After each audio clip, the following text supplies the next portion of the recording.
This week's guest has actually been knighted, like for real, like really knighted, is a 40 under 40 winner, a writer for the Huffington Post, a 7-figure business owner, and a thought leader. She calls herself a human sparkler. I describe her as a life transformation coach. Amanda Oreilly was the first person I spoke to about my decision to leave CTV Morning Live because I knew she was going to be able to ask me the right questions and guide me properly towards taking that terrifying leap of faith. She's also a friend and one of my experts on the Awaken, a Better You Wellness cruise. Now, if asked what you get with Amanda, here would be a recap.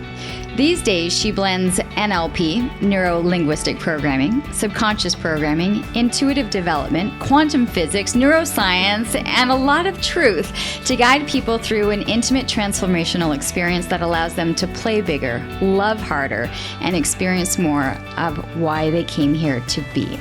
So welcome to Living Your Life with Lianne Laing, the podcast brought to you by Extension Marketing. And for more information, please do check out extensionmarketing.com. Hi, Amanda. Hi. Thank you so much for having me. I'm really excited to have you in this setting. And it's funny because as we were both sitting down, I pretty much said, could you have imagined like 20 years ago to fast forward 20 years and we would be sitting in this setting talking about what we're going to be talking about? Not at all. Like, talk about a totally unconscious, asleep at the wheel soul. Right? Like, I kind of laugh with people and say, if I look back, it's sort of a trail of mental illness in my dating life anyways. You know what I mean? But, you got to start somewhere. So, no, absolutely not. But no, and, to see I've had to kind of look at you in different stages and different programming because I knew you as just someone who was a friend of a friend. Yeah. And then, I saw this business that evolved that you were able to create, which we're going to get to, Balance and Style, which is like a personal concierge business, which is really about helping other people do what it is that they need to get done. Absolutely. And then to be able to see you transform on the show, on even our parenting panels and our expert panels that we had on CTV Morning Live, to really looking at you from a different perspective, seeing that you were going through some transformation that I wasn't quite ready to see or fully understand, and then to see the types of people lives that you're changing now. So I find it remarkable. And I think when you talk about life transformation, the fact that you went through such a massive one to be able to help other people do so is remarkable. Well, I think that we're always our first client, right? So for me, I was sort of like evicted from life as I knew it. A couple of years ago. And that's really when I sort of started the transformation, right? The more I went kind of into my internal world, the more my external world imploded, like just exploded. And I really kind of had to play detective and sort of say, what is going on here? Because I'm the common denominator in everything that just wasn't working. And, most people cannot accept or face the reality that they're the common denominator with things that might fall apart around them. Well, 100%. It's easier. 97% of us, that's a big number, are victims. And we are victims in our own life, that life is happening to us, not life is happening for us. And I think that was the game changer, and that was something that Tony Robbins taught me was, this is always happening for your greater good. So what is the gift in this? And I'll tell you, like, I had to sift through some stuff there to really find the golden nugget. But, seek and you shall find. So your mind will always find what's available. So it just depends on what you're looking for. Are you looking for, the difficult, or are you looking for, the gift? So seek and you shall find. You'll always find it, right? Right. And you have found a very different path over the last couple of years. But I actually thought, looking at you, you were on a great path for a long time. I mean, you built this business, Balance and Style, which the concept was personal concierge, is doing for others, which is pretty much how you were living your life anyway. But what was the creation? Because you've built that business. It became a pretty hot commodity. Yeah. And I mean, I still to this day, I'm getting to the point now where I feel like I'm growing out of the business, which is great because it's always the next level. But yeah, I mean, I was addicted to the do of life. I did not know how to be because I had some pretty serious trauma in my life growing up. Going into adulthood, I was a rape victim. And I was conditioned that you don't talk about the hard things. That's shameful. It's bad. And we don't talk about it. We don't speak our truth.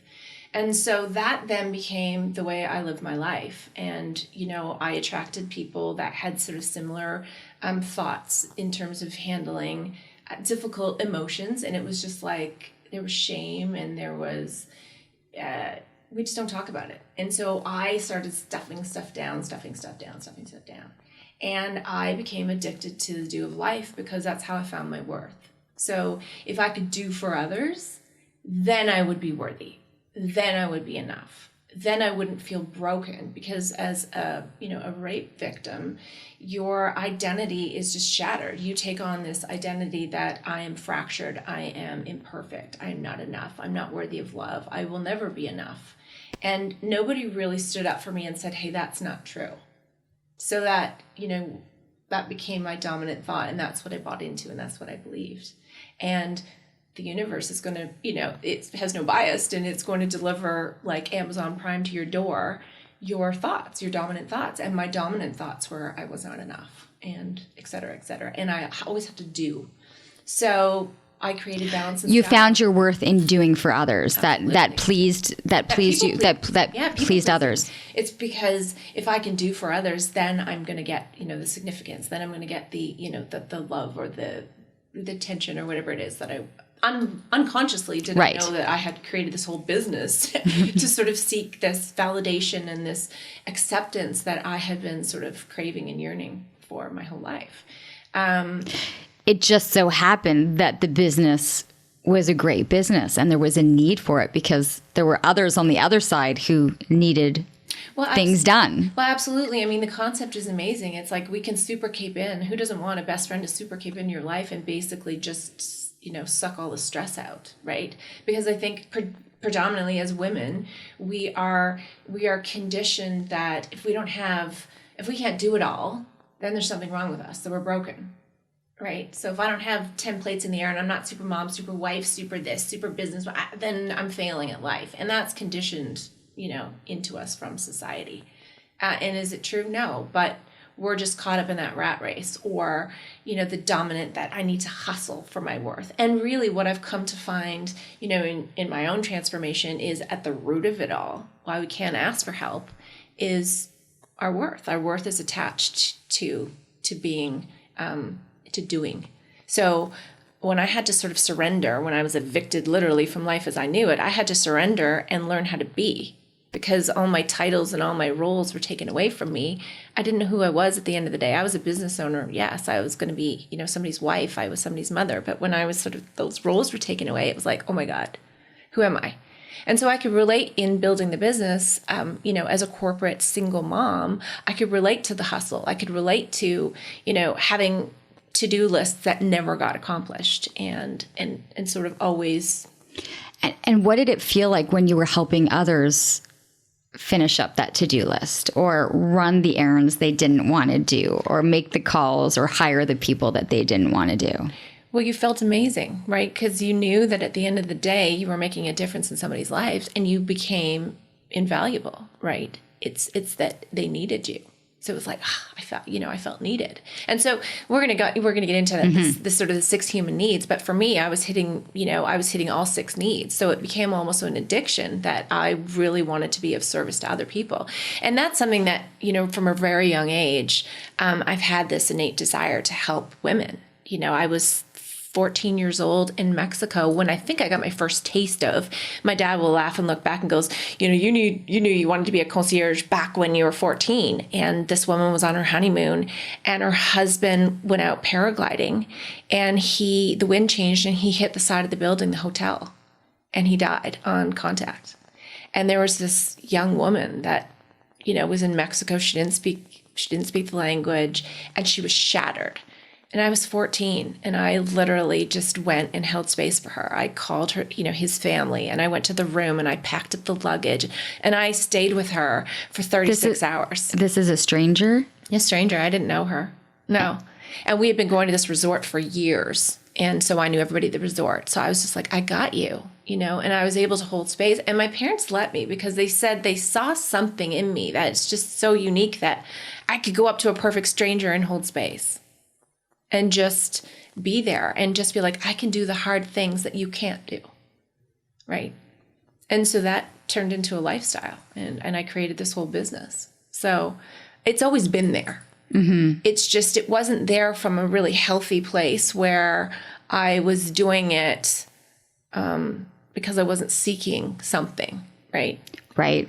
And I didn't know that at the time. At the time, right. But most of us don't connect things until we're looking. Is it Absolutely. Steve Jobs, right? You connect the dots. Is 2020, right? Once you can look back, you can connect all the dots.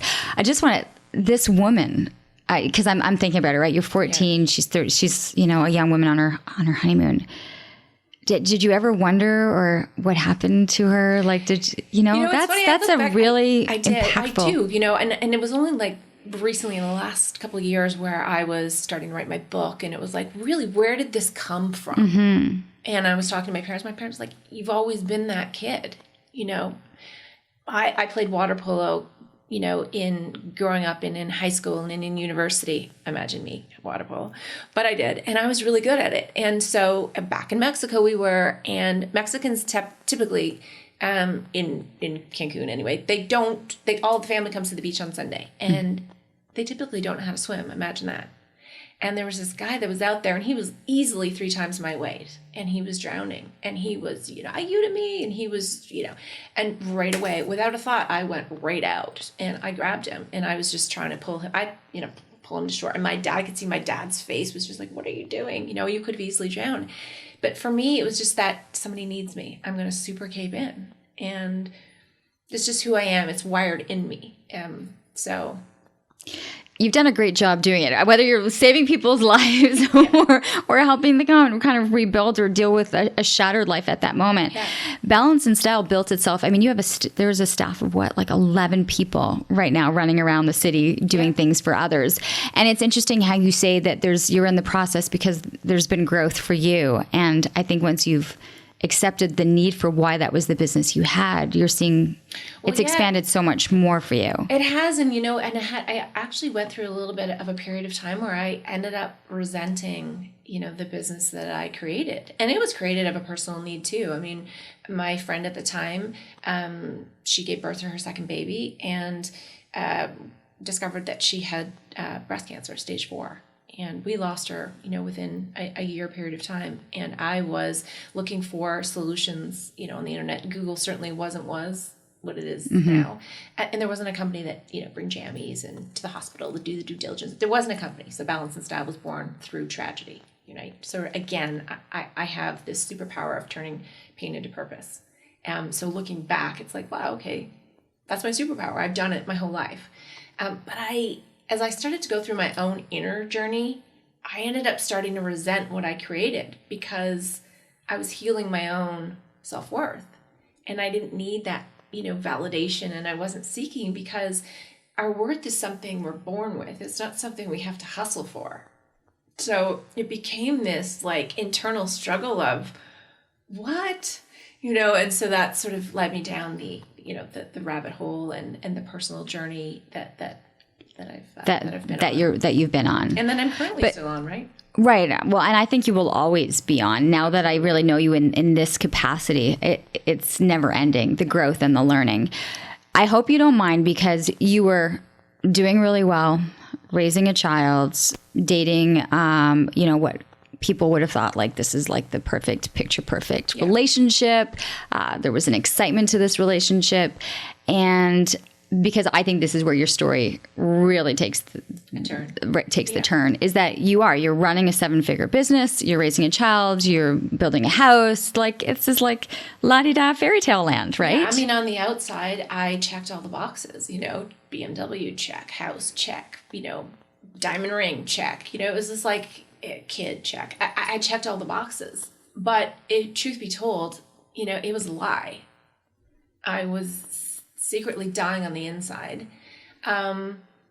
because you look at somebody who, was living their life. He was doing what he loved, and it didn't matter. It was just like, okay, I'm going to go do me, and that was admirable. And I think that we attract the qualities, in relationships of things that we're like, wow, I wish I could be like that too. And there's this sort of admiration, right? And what you love about them in the beginning, you end up resenting in the end if you don't reconcile it within yourself, right? Because it's like, well, you loved me for that in the beginning, and then now you're like chastising me for it. And not that that's what this was, but it was, I really realized that he was alive and he was living life for him on his terms. And I wasn't. I was a prisoner to the past.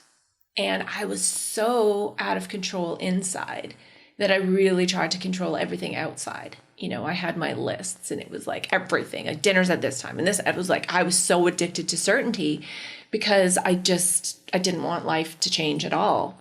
Right. So it was like, well, if I do this, and if I'm this person, if I'm that for this, then everything is going to be good. And it didn't turn out that way, you know? So as a result, the relationship ended. And it wasn't because of that, but there were many factors that we just was not in alignment anymore for either one of us. And we had some pretty serious trauma that we went through together. And sometimes you just don't recover. And again, you know, looking back with the lens that I can look back, you can certainly understand why he showed up to the relationship the way he did. It was his view, his model of the world, his sort of subconscious programming. And I showed up with my lens and my filter and the way I felt things should have been done. And, you know, when you're in your own mind and you have your own limiting beliefs, sometimes they just don't match up. So in this case, you know, I was no longer going to be somebody's wife. And in the same week, my son was like, double bird, I'm out of here. You know, I took his phone away because he was, 7 assignments behind, which I think a parent does. Consciously now, I certainly would have handled it a little bit differently, right? But I didn't, you do the best you know. You do the best with what you know. So, so I was literally evicted from life as I knew it. So I was no longer going to be somebody's wife. For the time being, I was no longer somebody's mother. My business felt especially ridiculous because I, was in the business of making everybody's life perfect, and mine was, totally the opposite of that. So I had a choice. It was like, I'm either going to be mad at the world and I'm going to be a victim. I'm going to do what society has conditioned us to do, which is easy button out and numb through, pain, move on quickly to another relationship, or I'm going to marinate at rock bottom. You marinated at rock bottom like I have never heard or seen anyone. Yeah. Like, I like the word marinate, because to marinate something, it's got to sit there for a while in this sticky, and gross environment. And it was painful because everything was up for review. All your fears, all your insecurities, everything that, the relationship ending, you make it about how unsomething you are, and or the blame. Well, or how replaceable you are, and it was all a lie, and you get in through the all the stages of anger and grief and et cetera, et cetera. So and it's hard to look at yourself, right? But I think that's the beauty of life, is that you have to be able to take ownership, and you have to be able to be responsible for your actions and clean up your side of the street, right? And that's what I did. So I did not easy button out. I had many opportunities to say, okay, no. I said, I am the common denominator here. As much as I don't like that, how am I showing up? And am I proud of that? What was the first step then? So you've marinated for quite some time. What's the first step then? Like, how did you slowly come out of the marinade to, I would say, cook the perfect steak at this point? Yeah.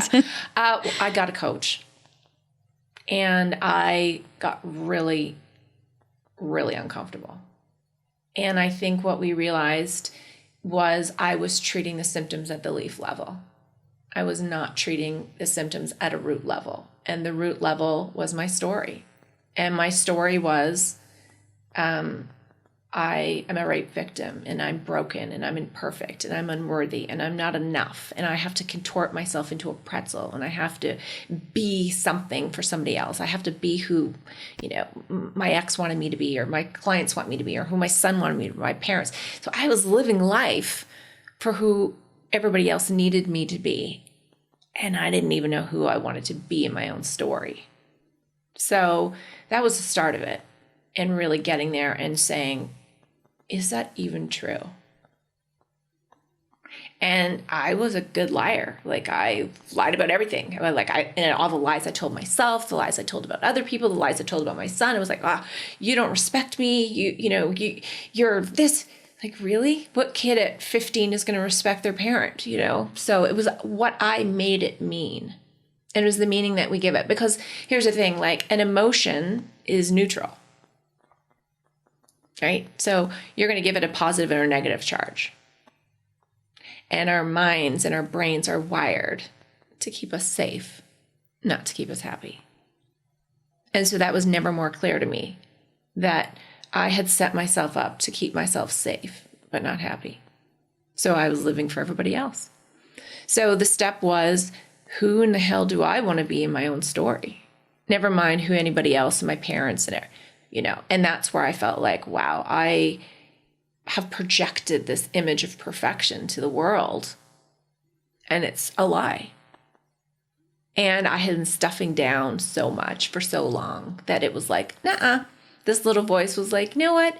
You went through all that for a reason, and you survived it for a reason. So you can teach younger versions of yourself how to climb out. And you have been doing that for quite some time now. If anyone follows you on Instagram, listen, any day you can go and sit there and read through all of the posts and are going to find some message that's going to pertain or that you will feel hits you. And with that, I want to kind of go into what you're doing now so that people listening can kind of see themselves in certain aspects of the story. And one of the things that I find fascinating, and we've had this dialogue, is the 6 human needs.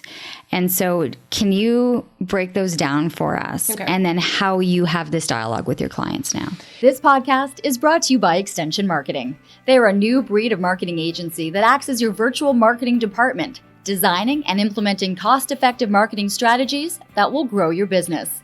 I can speak to this personally, as I've been using the Extension Marketing team to help me launch and grow my business. Founder Pat Whalen has been a lifesaver for me, a genuine coach, guiding me along the way into uncharted territory. Tell them you're a friend of the show and receive a free 1-hour consultation. Check them out at extensionmarketing.com. Well, so we think we are unique, and we think that we are the only ones with the same fears, problems. Like, if you have a business, you could be like, I'll say, what's your biggest stress? What's your biggest stress? That you might not succeed or that you might fail. But is that fear unique? No. So we all have similar fears, right?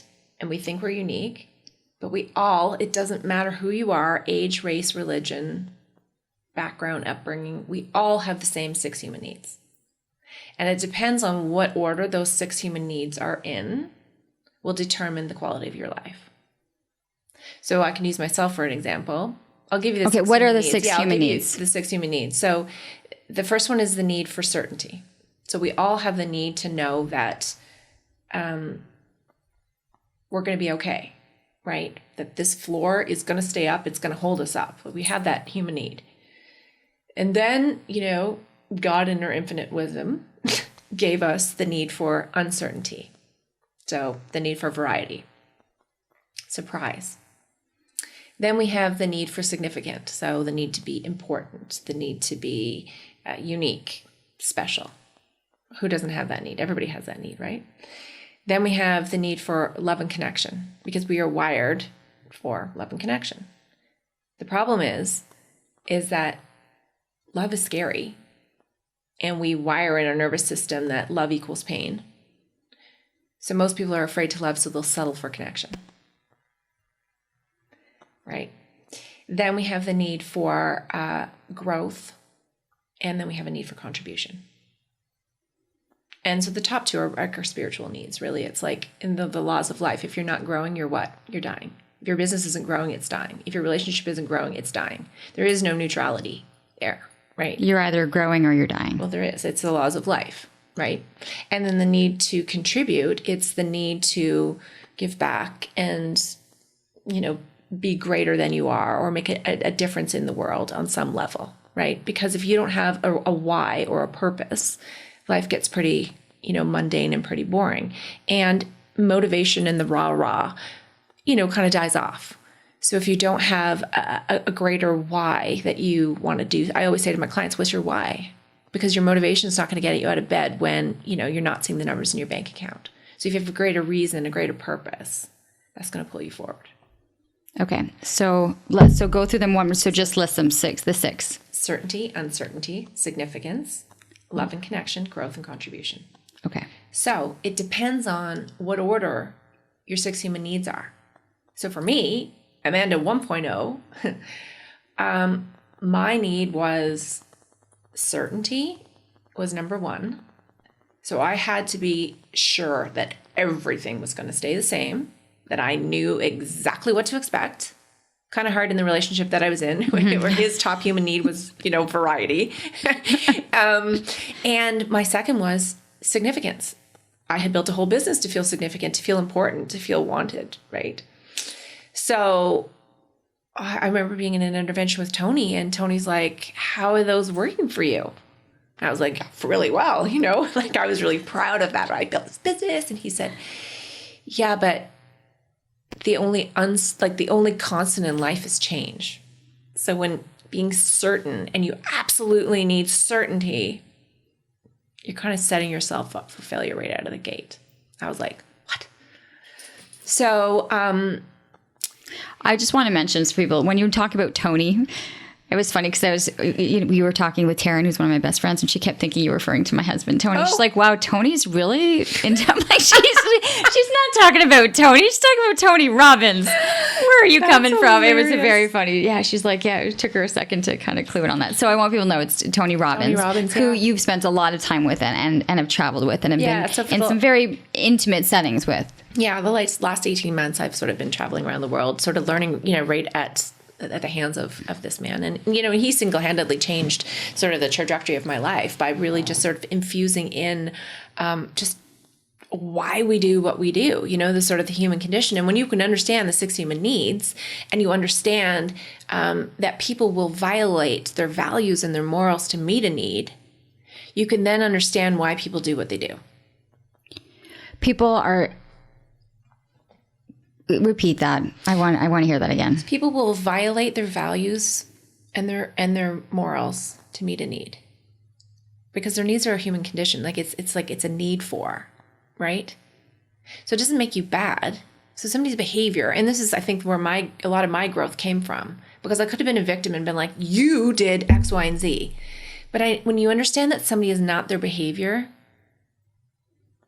then you can have the compassion and the empathy, and you can have the forgiveness, and you can have the gratitude for the lessons, or for whatever is triggering in you is where you need to grow.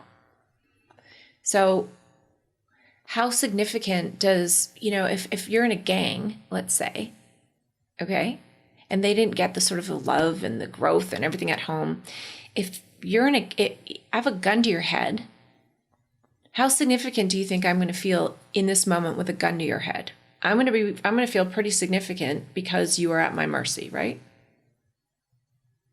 How connected is, screwed up as it is, I'm going to feel pretty connected.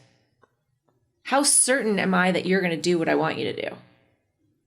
On a 1 to 10, probably 100. So I'm getting all my needs met. So if you can meet 3 out of the 6 needs, it becomes an addiction.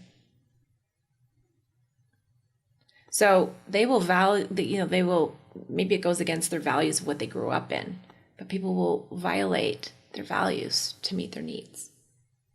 And so that's why people cheat. It's not that they're bad people. It's just their needs are not getting met. So the need for variety, the need for surprise, the need for whatever it is, the need for connection, the need for certainty, the need for... When people are getting their needs met at 9s and 10s, it then becomes an addiction. So when you can understand that what is driving somebody, then you know how to meet their needs. Or you are able to forgive a little bit easier? You can forgive, but if you can right away, like I have a client that goes in, I can listen to their dialogue right away. I can tell what needs are driving them. And I can understand, okay, well, they're going to go this painful route, because you can get your needs met in positive ways or negative ways. So you can get your need for variety in positive ways, right? It's like, I'm going to go bungee jumping. That's in my need for variety or surprise. Or I'm going to smoke a joint and I'm going to change, my my biochemistry, or I'm going to change my thought process. So it's like you can get it met positive or negative, but it's just that how are people meeting their needs? So when you can understand that changes the game. It changes the landscape. And it certainly changes the game when you're not operating from a need for, as I was, certainty and significance. So I would say now I'm operating from a place of, growth and contribution.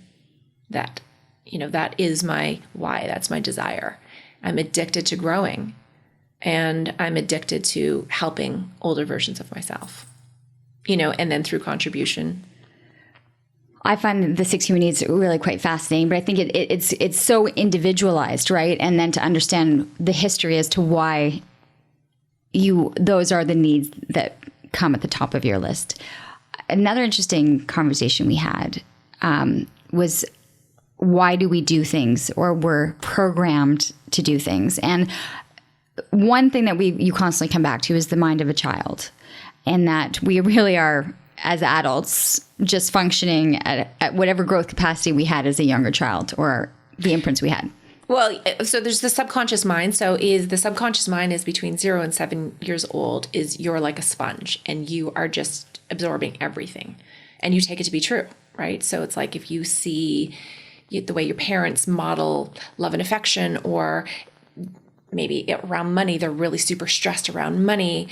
You're going to form certain beliefs around money or love. If you grew up in an abusive household, let's say, you're going to think that is normal and it's functional because it's wired in your nervous system, right? So until you kind of get that, we're just children, or adults running around with a children's brain. It's just children who have aged, but not upgraded their mindset. So we have a fixed mindset. So not only do we adopt, from our parents, our eye color, our height, and all these other DNA, but we also adopt their views, their beliefs, their values, right? And so that runs the programming in the back. And you never got to choose if that was a belief that you even believed in until you probably go through something like I did, where you have to start questioning all your beliefs and go, is that even true? Wow. Like, I've been lying to myself for 25 years. Is it even true that I'm not enough and I'm broken, I'm unworthy? No. But nobody ever asked me that question. So that's something I do with my client right away. Like, they'll go into this big story and I'll say, is it even true? Yes, it's true. Okay, well, can you know without 100% of, shadow of a doubt that your husband never listens to you? And they go, well, it's not he never, but so it's like, then there's the doorway, right? So then you can say, okay, well, et cetera, et cetera. But that is something that's passed down. It's passed down. It's passed down. So the story that I shared with you. I love this. I love this story, everyone. Which is really funny. And this is just like a prime example of us not questioning our thoughts. So it was, Easter, and this husband had just brought home this big ham, and he spent a couple $100 on it. And his wife cut off both ends of the ham. And he what are you doing? I just spent like $200. We've got like 16 people to feed. Why did you just cut off both ends? And she's like, I don't know. That's the way my mom taught me to do it. Mom, why did you cut off both ends of the ham? I don't know. That's the way Grandma, why did you cut off both ends of the ham? Oh, I did that because it wouldn't fit in the pan. So it's like, did we ever question why? No, we just did it. So it's like you pass generationally, you're going to pass down what it was always done, right? But never asking why. Never ask why. Why do you do It that? just is, just because. Because you take it to be truth. Right. Right. And so that's the power of the subconscious mind, is it's just, you do it so often that it then becomes autopilot, becomes habitual. It's like the body now keeps score. So if you're driving, right, how many times have you get in a car, you don't even think about putting your seatbelt on. You've done it so many times, it's automatic. You just put your seatbelt on, right? And then you drive wherever you're going. Sometimes you get there, you don't even remember how you got there because you were in total autopilot. 95% of us operate life from that place, right? And we don't question our thoughts. We don't question our beliefs. We don't question why we do what we do. And so we're living life by default. Why does it usually take a crisis for us to realize it? I mean, you're likely not going to have a person who's kind of just going, oh, well, life is life, questioning any of this. It usually takes a crisis, heartbreak, death, job loss. It usually takes something for people to at least embrace this conversation or ask the why. Yeah, I mean, we will do more to avoid pain than to gain pleasure, which is crazy, right? So we are wired, our brains are wired to keep us safe, not to keep us happy. So people are like, oh my God, how do I get out of the pain that I'm in? Right? And it's the wiring of the brain. It's fight or flight. It's like, how do I get out of this? And it's a 2 million-year-old brain, right? And it's conditioned into us to run from saber-toothed tigers and, but we don't live in that era today. So today it's like we're running from our fears. We're running from our thoughts. We're running from the lies that we tell ourselves. We're running from the conditioning. And so, yeah, it's either inspiration or desperation that will force people to really take a good look at themselves. And I think that there's a tipping point, right? We all have it at some threshold somewhere. And that was mine, where it was like, enough, not another day, not another minute, not another hour. Am I going to tolerate this kind of crap for myself? Because we're responsible. It's nobody else. There's only me and me up there. So we are responsible for our own suffering based on what we're making and interpreting a story to mean. Because an emotion is neutral. A feeling is neutral. Okay, so I want people to sit. Let's go. We'll marinate with that. What do you mean that an emotion is neutral? Well, it's neutral. So is an emotion true? No, it's only going to be true based on the filter of which you apply and you see it from. So you could give it a positive emotion or you can give it a negative. So you could charge it either way you want to charge it. Right? But the emotion itself is neutral. Take like a beautiful Saturday and it hasn't rained in 3 months and the farmer is losing all his crops. That Saturday comes, it's a wedding day, it's raining. It's the same event. The farmer is celebrating because there's rain. The bride is crying because it's raining. It's the same emotion, it's the same thing, it's the same event, but it's what she's having it mean. And it's what he's having it mean. So the emotion itself is neutral. But we are so wired, our brain is wired to look for danger. Is it safe? What is this going to mean? Our ego, it's like, okay. How much does ego play into a lot of the decisions or how we see ourselves or how we think other people see us? Oh, huge. Huge. Because are we really our true, authentic selves? Because if you are, it really doesn't matter what other people say or think about you. Oh my God.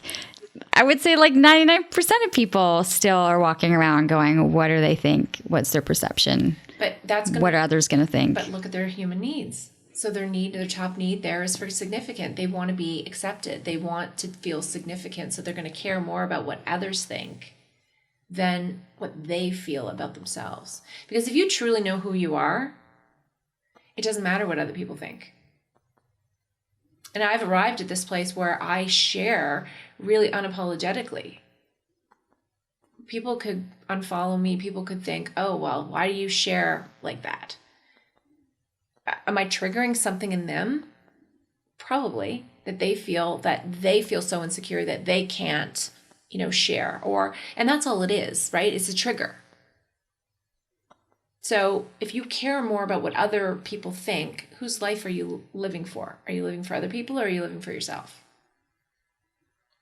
When you have clients coming to you now, because I know that that's a massive part of what you're doing, is it relationship based? Is it family oriented? Is it personal development? Are they looking to feel better, look better, lose weight, improve their relationships? Are you starting to see now a connection between all of the different people, or really the needs are very different for so many people? I think the root of everything that everybody comes to me, because we only have two primary fears in life. It goes along with the 6 human needs. And our two fears, it doesn't matter who you are, is if I'm not enough, I won't be loved. And love is the oxygen of the soul. So when I start working with people, it's all the same fears. So the fear of starting a business, the fear of failing, the fear of not being accepted in a relationship, the fear that, that they can't lose weight, the fear that they can't put themselves out there, whatever it is, it's always the same two fears. And at the root of it is unworthiness. Both of us are wearing this wand. I'm wearing it because I love the fact that I was one of the first people to get one of these. Let's talk about these worthy wands, because I thought at first, and I'll be really honest with you, like they're really cute. They have a really fun message, just like so many other, little posters people have on their walls, the believe, or, there's a mission with these, and they seem to be making their way around the world right now, which I think is really cool. They are, because I think it hits our primary, fears, which is, if I'm not enough, I won't be loved. And everybody has that, because we have $1 billion industry, $1 billion a day industry telling us how we're not smart enough, skinny enough, beautiful enough, thin enough, smart, whatever, successful enough. That is, mainstream media is coming at us, telling us how we're not enough of something. And so for me, that was my biggest struggle. It was that I stayed in relationships that had far past their expiration date, because it was like, oh my God, my fear is,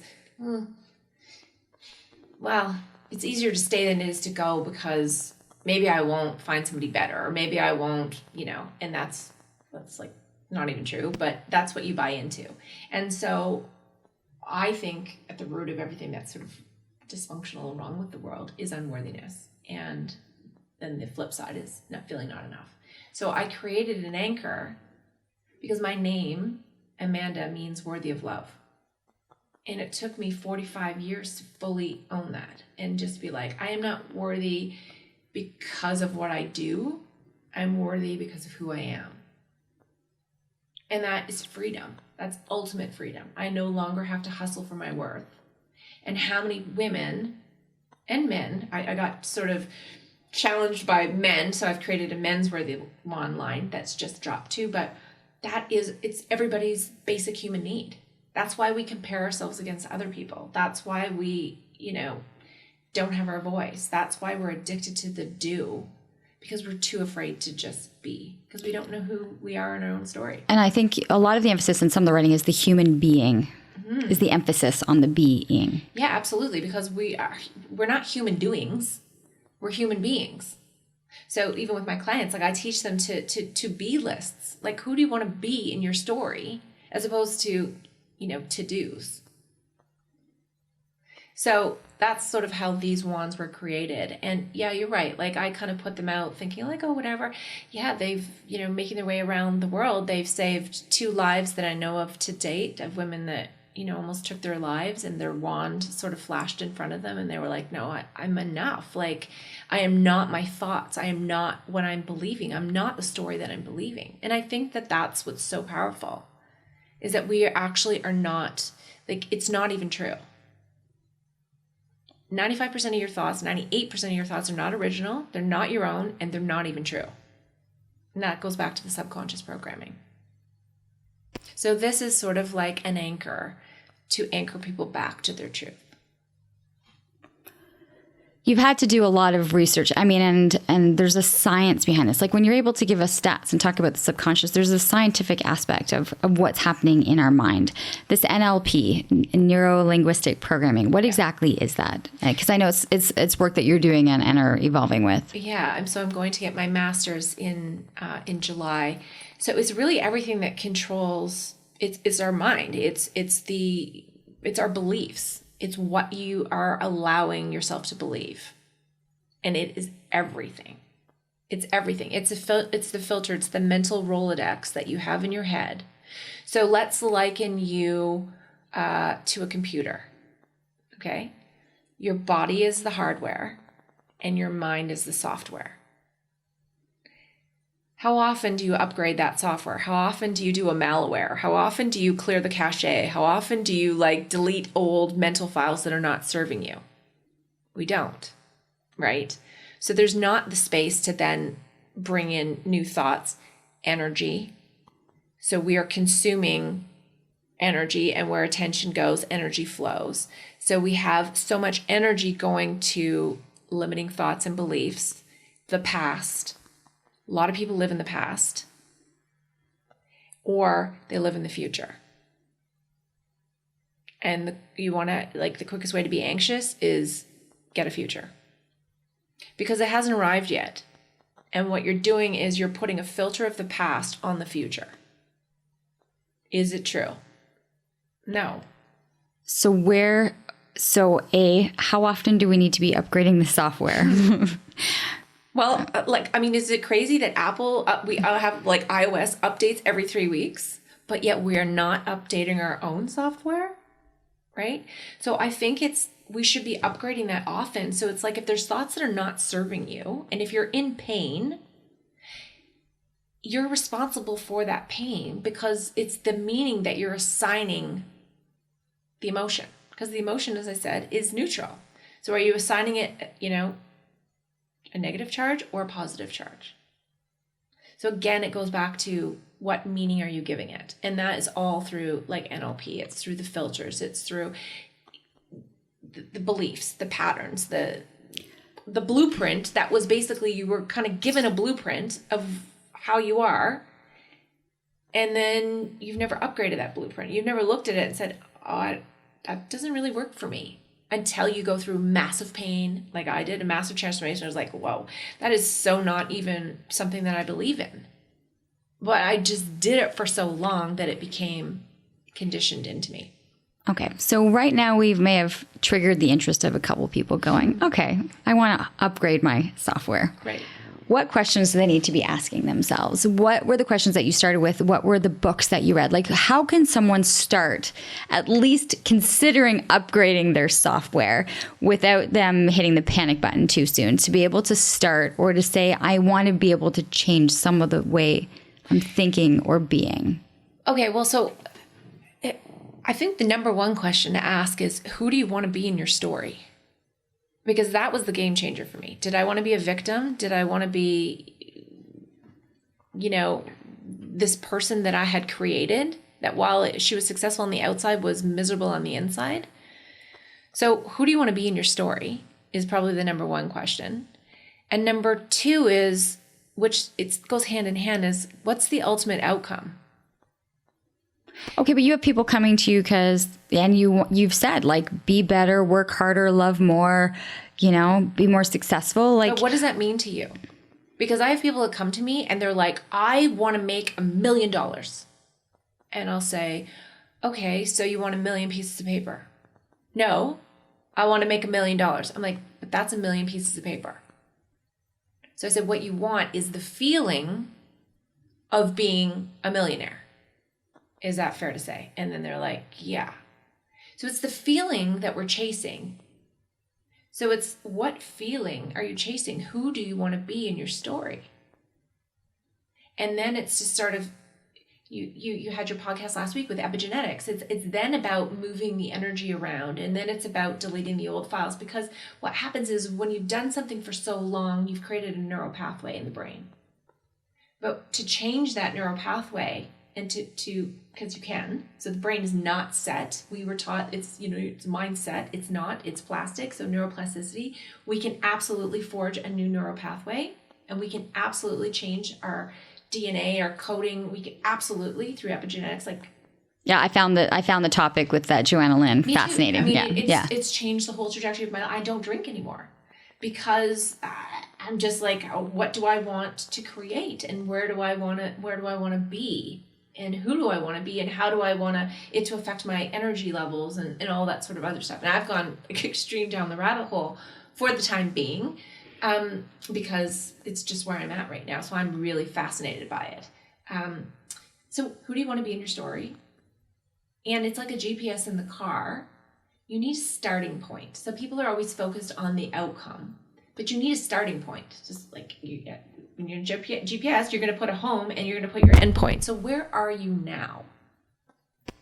So you always have to know where you are, because progress equals happiness.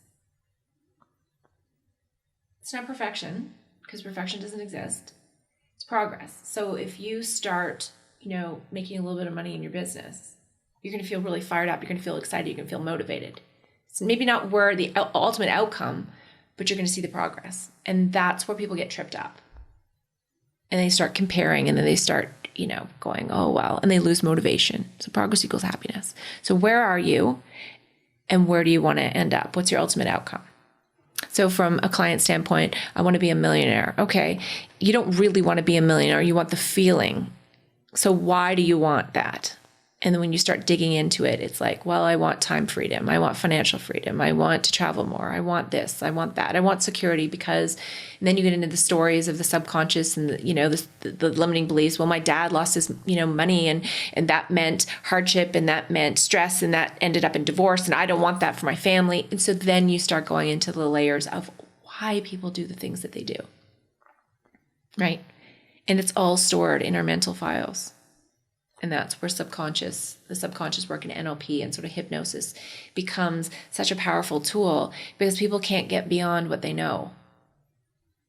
And when you've done it for so long, you have a fixed mindset. You don't have sort of the bandwidth to be open to, okay, maybe there's another way, until you can start showing them evidence, right? And I think the important thing to realize is that it's not overnight. Like, change is something that happens gradually, and you have to have that sort of patience with yourself, because your mind will freak out, and the amygdala, the reptilian part of the brain, will get activated, and it's like, oh my God, fight, flight, freeze, fall, right? And when you're in that flight mode, how much energy do you have to be creative? How much energy do you have to be loving? Not a lot, right? You're like, I'm running from saber-toothed tigers. I don't have time to sit down and be loving and be et cetera, et cetera, et cetera. So when you talk about the creative for people and not, like, let's talk like a writer's block or something, right? If you're in the constant, there's no space. There's no space, and there's no energy. I mean, we're all energy, right? That was a big changer. That was a big game changer for me too. We are amazing creators, but we are equally as powerful destroyers. So again, it's what you have something mean. And you could go and, burn your life down because of the meaning that you're giving something. Because most of us are unconscious with our thoughts. We're not conscious. We're not present. Because here's the truth. There's actually no suffering in the present moment. Suffering is either an event that's taken place in the past that you have ample evidence in your mental files, or it's your anxiety of what you think you're going to repeat and recreate in the future. So you have to get a more empowering meaning. So for me, now I will always ask, what is the good in this? I'm going through, with Balance and Style, there's a fraud case. So somebody, $450,000 worth of fraud against my company, that these people have taken my company and they're impersonating themselves as me and causing major havoc in people's lives. I could be stressed as all get out. And I'm like, what is the good in this? Seek and you shall find. So I just got the look at the time and kind of where we're at. I want to just quickly hit on what you have your event Shine coming up. So I kind of want to hit on what the plans are now in terms of sharing this message and getting this out, because I do think there's an interest. I think more and more people are opening themselves up. There are more people meditate. Like there are more people that are seeking some of these answers. And that I have you on my Awaken, Better You Wellness cruise. Like I'm looking at kind of some of the seminars and the workshops that we're booking in, and like, okay, we're going to be sailing from here to here. And while we're doing that, you're talking. So what are you doing because you've started to do more speaking, because you're starting to do this? Like, where do you see this leading you? And what are you going to be offering people on a larger scale? I want to give people the gift of unbecoming. And what does that mean? So for me, it's like I thought, and I think a lot of women fall into this category, is that we need to become, all these things to be successful, to be an adult, to be da-da-da-da-da. And again, it's all these things subconsciously that we've taken on. And I want to give people permission to unbecome all the stuff that is not serving at the highest level, to question it, and to be able to own unapologetically who they are and who they want to be in their story. And to hold space for them with other like-minded women. Because at the end of the day, we're more alike than we are different, right? And I'm really now kind of community over competition. And I think that, the event was the next level for me, to put myself in a room and invite, 500 women. So the women to your right and to your left, they have the same fears. They have the same anxieties, but they also have the same dreams as you. And so if you could, have a community of women that are really champion cheerleaders and are going to help you fix your crown, and be the mean girl, if you will, how much better and how much brighter can we shine together versus apart. And so I think that's really what the event is about. It's about busting the limiting beliefs. It's really about soul upgrades. It's about understanding that you are who you've been conditioned to be, right? And giving people permission to actually own who they were created to be. That Shine is happening in September 27th. Okay. Yeah. So just pre-cruise. Yes. Oh yeah, it'll be right before the cruise. I know. I was thinking that. Yes. Yeah. So I'm really excited about that because it's a little bit of a trial. Like, the workbooks. I'm going all out. I mean, it was really like putting myself out there. Huge money to put on an event. I'm doing workbooks and exercises, and then I'm going to take a lot of those things that really resonated with people onto the cruise. Mm-hmm. And by then I'll have my master's, master's certification in NLP, hypnotherapy, my master's in coaching. So yeah, I'm really excited because I think it's the basis. It's the basis for everything, because if you could teach somebody how to interpret what is happening to them and how to build their own success based off their own thought, it does not exist in the mind. So it takes a snapshot. All your memories is a snapshot. It's a picture. So when you think of a painful memory, you can pull up a picture for it. Like you can remember it like it was yesterday. So I have techniques where we can shrink that picture. We can even delete it. We can replace it. We can upgrade it. We're not taught this stuff. Gosh, now. Right? It is such a fascinating conversation, but we weren't taught it. It's not in our school system. It's not in our discussions around the dinner table, but it's going to be. Yeah. It's going to be one day, just like meditation is starting to make its way into the classroom for kids. I think that there is we're slow. It takes a long time. It's a slow process, but I think it will happen. There is definitely like a shift in consciousness that's happening. Yeah. And, meditation allows you to come back to center where you're no body, nobody, no mind, no nothing. And that's actually, where you can kind of rewire the sort of the epigenetics, and you can change the, your energy, and you can light up different, aspects of the brain and really forge stronger connections. I think this topic is fascinating. I could go on, and I'm incredibly grateful. And as I mentioned right off the top, when I was taking this massive leap of faith and I hadn't quite spoken it publicly and hadn't really had the discussion with a lot of people, I knew that you would ask me the right questions to kind of figure out what were my six, almost asking myself that, which I didn't know you were asking me back at that time. what was I seeking? What am I trying to figure out? And who do I want to be? Yeah, it's a work in progress, right? I think that it doesn't happen overnight, and that's for sure, right? It's not going to happen overnight. And that's the thing, like it doesn't happen overnight, and I think that's where people need to sort of sink into that and accept that, and just be like, you're going to marinate for a while. There is no perfection, because as you evolve, so does the model that you're working with, right?